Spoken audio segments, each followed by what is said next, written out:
आता बघूया टॉप 9 महत्त्वाच्या बातम्या। तर राज्यभरातील 8212 गृहनिर्माण प्रकल्पांना कारणे दाखवा नोटीस, त्रैमासिक प्रगती अहवाल अद्ययावत न केल्यानं महारेराची ही कारवाई। भुसावळ नगराध्यक्ष गायत्री बंगाळे यांची निवड जात प्रमाणपत्र अवैध ठरवल्यामुळे रद्द, उपनगराध्यक्षांकडे आता तात्पुरती जबाबदारी, तर सत्ता बदलाची शक्यता, नगरपालिकेतील सत्ता भाजपकडे जाण्याची ही शक्यता। त्र्यंबकेश्वर मंदिर दर्शन काळाबाजार प्रकरणामध्ये 5 आरोपींचा जामीन अर्ज न्यायालयानं फेटाळला। नाशिक न्यायालयाचा हा महत्त्वपूर्ण निर्णय, व्हीआयपी दर्शनासाठी पैसे उकळल्याचाही आरोप, लग्नाच्या कारणावरून एका आरोपीला 3 दिवसांची सवलत। सोलापुरातील गोकुळ दूध संघाचा कारभार प्रशासकाच्या ताब्यात, तर प्रशासक म्हणून नियुक्त झालेल्या संजय कुमार सुद्रिक यांनी पदभार स्वीकारला।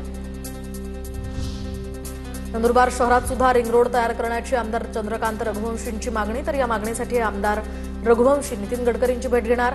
शहराच्या पश्चिम भागातनं रिंग रोड सुरू झाल्यास वाहतुकीची समस्या सुटणार।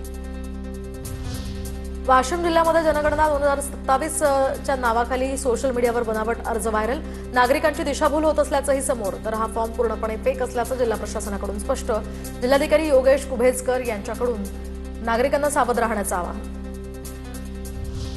अंगारकी निमित्त चतुर्थी निमित्तानं पुण्यातील श्रीमंत दगडूशेठ हलवाई गणपती मंदिरासाठी दर्शनासाठी भाविकांची गर्दी, लाडक्या गणपती बाप्पाच्या दर्शनासाठी भाविक मोठ्या संख्येनं दाखल।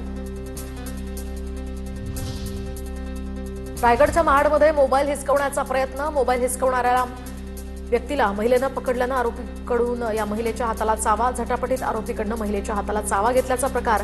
नागरिकांनी 3 तरुणांना या ठिकाणी पकडून पोलिसांच्या ताब्यात दिलाय। सध्या अनेक ठिकाणी उन्हाचा कडाका वाढलेला आहे, तर कुठे पाणी टंचाई जाणवते पाहूयात त्याच संदर्भातल्या टॉप 9 बातम्या। राज्यामध्ये उष्माघाताची रुग्णसंख्या तिप्पट, 1 मार्चपासून ते 3 मे पर्यंत राज्यामध्ये एकूण 163 उष्माघाताचे रुग्ण आढळले। आठवडाभरात रुग्णसंख्या तिपटीनं वाढल्याची माहिती, तर 3 संशयित रुग्णांचा उष्माघातानं मृत्यू। पुणे शहरातील कमाल आणि किमान तापमानात झालेली घट कायम, सोमवारी कमाल तापमानाचा पारा 38 अंशांच्या आसपास नोंदवला, मात्र पुढील 3 ते 4 दिवसात कमाल आणि किमान तापमानात पुन्हा वाढ होण्याची शक्यता।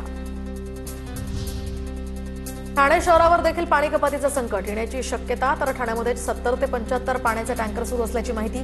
ठाण्यातील साकेत परिसरात टँकरच्या लांबच लांब रांगा।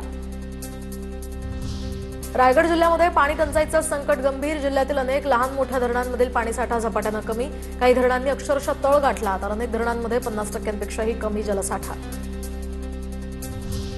जळगावच्या चाळीसगाव तालुक्यातल्या बेलदारवाडीमध्ये तीव्र पाणी टंचाई, महिलांचा ग्रामपंचायत कार्यालयावर हंडा मोर्चा, कोदगाव धरणामध्ये मुबलक प्रमाणावर पाणीसाठा शिल्लक, पाणी टंचाई या ठिकाणी जाणवत असल्यामुळे ग्रामस्थ संतप्त।